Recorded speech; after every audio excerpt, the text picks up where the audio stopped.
El mensaje de hoy se titula 5 peticiones. Son 5 peticiones o encargos que el apóstol Pablo le hace a este joven llamado Timoteo, que él había establecido como pastor en una ciudad que se llamaba Éfeso. Y él le está dando muchas directrices en cuanto a cómo administrar la obra del Señor.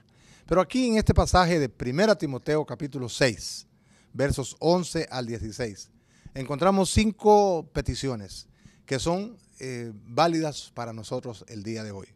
La primera petición es que le dice que debe de huir de la pasión por las riquezas. Habían personas en la iglesia que estaban tratando de comerciar con la fe. Estaban haciendo de la vida cristiana o de la religión cristiana, por usar ese término, estaban haciendo como una mercadería, como un mercantilismo religioso. Y entonces Pablo le dice a Timoteo, mira Timoteo, huye de estas cosas.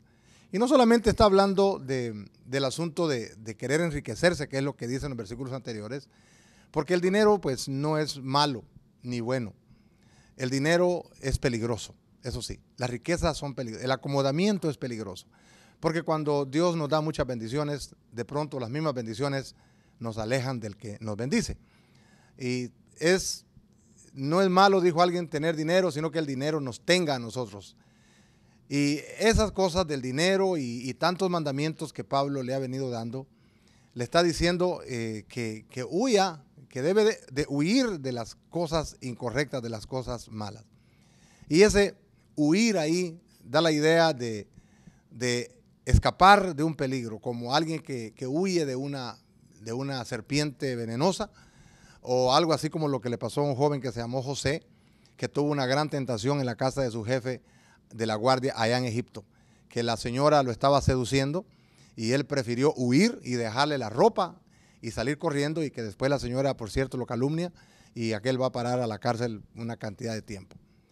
Entonces, la primera petición es, hay que huir de las cosas malas, hay que huir de las pasiones que nos puedan llevar a un descalabro moral y que nos puedan llevar a una caída, a volver otra vez al estado de esclavitud que teníamos del pecado. Esa es la primera petición. Dice, mas tú, oh hombre de Dios, huye de estas cosas. Pero segundo, dice, la segunda petición es que hay que seguir las cosas de Dios. Dice, huye de estas cosas, dice el verso 11, y sigue la justicia, la piedad, la fe, el amor, la paciencia, la mansedumbre. Esta palabra seguir aquí da la idea de correr detrás de algo, da la idea de ir rápidamente detrás de algo, perseguir ardientemente, buscar con ahínco lo que se pretende, perseguir y nunca rendirse hasta alcanzarlo. ¿Y cuáles son las cosas detrás de las cuales debemos de ir y que debemos de seguir? Pablo le menciona aquí a Timoteo 6 cosas que el cristiano debe perseguir. Número 1, la justicia. Persigue la justicia. La justicia aquí significa estar bien con Dios. Significa hacer el bien, vivir como Dios dice que vivamos, vivir correctamente, cumplir con nuestras relaciones con Dios y también con nuestro prójimo. Vive una vida correcta, persigue eso, ser una persona justa, honorable, correcta. Segundo, dice que hay que perseguir la piedad. La palabra piedad tiene el significado de ser semejantes a Dios, semejanza a Dios, parecerse a Dios, vivir en reverencia y temor de Dios, estar consciente de que la presencia de Dios está con nosotros todo el tiempo y por lo tanto debemos de ser reverentes delante de Él, debemos de ser íntegros delante de Él, vivir buscando ser como Dios, es decir, conforme al carácter de Dios. Esa es la piedad. ¿Somos nosotros como Dios? ¿A quién nos parecemos? ¿Nos parecemos al carácter de Dios? ¿O más bien nos parecemos al carácter del demonio? ¿A quién honramos en nuestra vida? ¿Honramos a Dios con nuestro testimonio o estamos honrando al enemigo con nuestra manera de ser? ¿A quién nos parecemos en nuestra conducta? Tercero, dice Pablo, hay que seguir la fe. Fe aquí quiere decir fidelidad. Esa vida leal a Dios, que aun cuando se esté ante las puertas de la misma muerte, la fidelidad no cambia. Esa fidelidad, esa integridad, esa lealtad en todo tiempo, agarrarnos de Dios en todo lo que se hace, esa fidelidad a Dios, no solamente en el templo, pero en toda nuestra manera de vivir. Luego Pablo dice, hay que seguir el amor de Dios. Ese amor que ama a Dios por lo que Él ha hecho por nosotros, pero que no olvida el amor también al prójimo. Ese amor que se extiende a aquella persona que es poco atractiva, al enfermo, al enemigo, al prisionero, al doliente, al opresor, al pecador, al huérfano, a toda la gente. Dice, tenemos que ser personas de amor, como el amor de Dios, el amor ágape, como decían los griegos, ese amor incondicional. Se debe correr tras ese amor, pero ay, qué tristeza, qué dolor que haya a veces tanto odio entre las mismas personas que profesan cristianismo, que no manifiestan el amor de Dios. Ahí donde hay tantas murmuraciones, donde hay tantos chismes y donde hay tantos rencores, donde hay tantos odios, tantas diferencias, esas cosas, está diciendo el apóstol Pablo, hay que apartarse de esas cosas y hay que seguir lo que es el amor. Y luego dice la paciencia. La paciencia aquí es aquello que toma control de las situaciones, de las circunstancias. Es eso que nos hace no derribarnos, no rendirnos ante los problemas, sino que tomar control. Esa es la paciencia aquí. Ser firmes en medio de cualquier tipo de pruebas, de problemas, de tentaciones, de presiones sociales. No rendirnos ante el desaliento, no rendirnos ante la desesperación. Pero qué lástima que ahora haya tanto desánimo en muchas personas que por una o por otra causa ya van perdiendo la fidelidad a Dios y se van rindiendo, aunque sí son valientes en las cosas seculares, pero no son valientes para guardar una vida de santidad con Dios.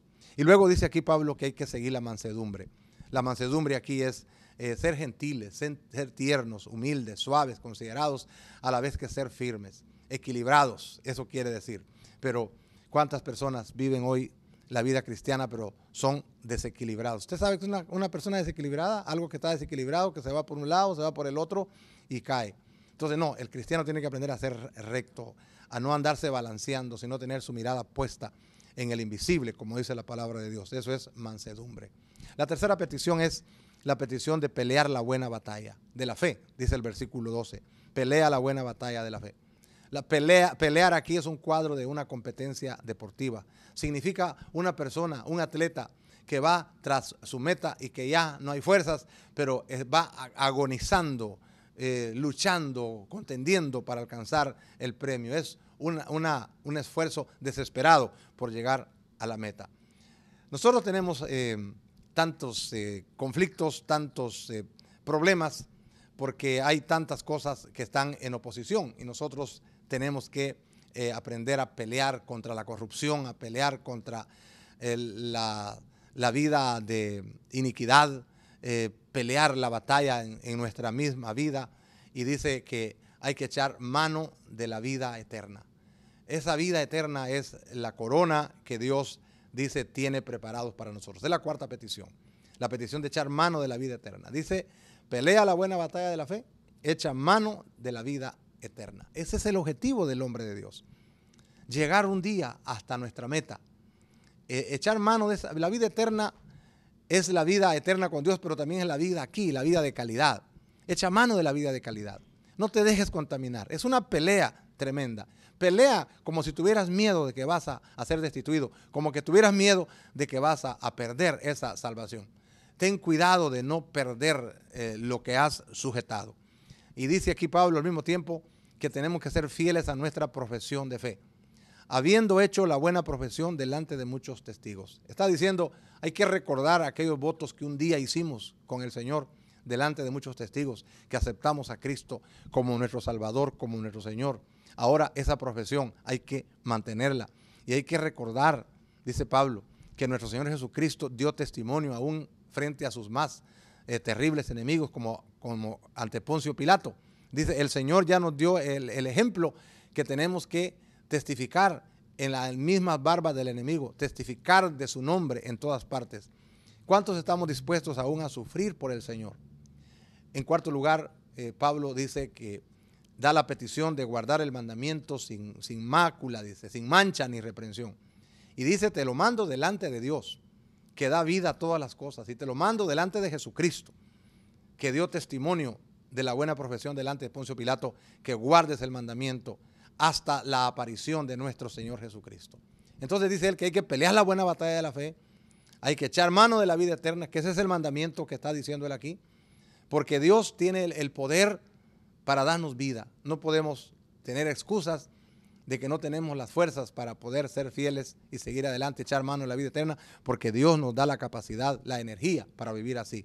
Y también dice que porque Cristo nos ha dado el ejemplo, el Señor nos da el ejemplo y debemos caminar por donde Jesucristo caminó. Quizá pueda ser un camino de sufrimiento, pero es un camino que al final tiene un gran premio. Y qué desdichados son aquellos que caminan por el sendero equivocado. Y aquí Pablo habla de que hay que guardar el mandamiento sin mancha hasta la aparición de Jesucristo. Es decir, hay que serle fieles al Señor porque Él vendrá un día y tenemos que entregarle cuentas a Él.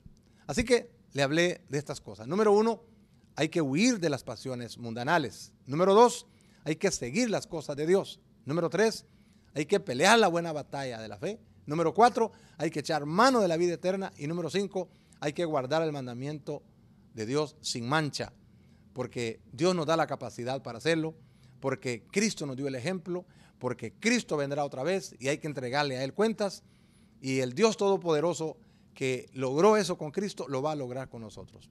Preguntas: ¿estamos huyendo de la pecaminosidad o nosotros mismos nos estamos entregando a esa vida de iniquidad? ¿Estamos siguiendo las cosas de Dios en realidad o estamos siguiendo las cosas del mundo, las cosas del pecado, del enemigo? ¿Estamos peleando la buena batalla o nos estamos acobardando? ¿Estamos echando mano de la vida eterna o andamos siguiendo una vida de veras sin valor, mediocre? ¿Estamos guardando los mandamientos del Señor sin mancha, irreprensibles, que no hay por qué nos reprochen? ¿O estamos viviendo un cristianismo así light, un cristianismo intrascendente? ¿Estamos listos para encontrarnos con Cristo Jesús? Bueno, como dijo alguien, Dios seguirá llamando, pero esta puede ser tu última llamada. ¿Cómo estamos con Dios? ¿Cómo está nuestra vida de integridad? Que estas palabras nos ayuden para recapacitar en nuestro diario transitar. ¿Estamos viviendo para Dios en realidad? ¿Estamos progresando en nuestra vida espiritual? ¿O vamos para atrás? Alguien dijo que la vida cristiana es como andar en bicicleta. O pedaleamos o nos bajamos, pero no podemos quedarnos estáticos. Oremos. Padre, gracias por tu palabra. Gracias, Señor, por la exhortación que nos das. Ayúdanos, Señor, para que nosotros podamos responder afirmativamente a estas peticiones que el apóstol Pablo le hizo a Timoteo y que son válidas para nosotros. Gracias porque estás con nosotros y nos das la capacidad para vivir correctamente, para vivir en santidad. Te lo agradecemos, Señor, en el nombre de Jesús. Amén.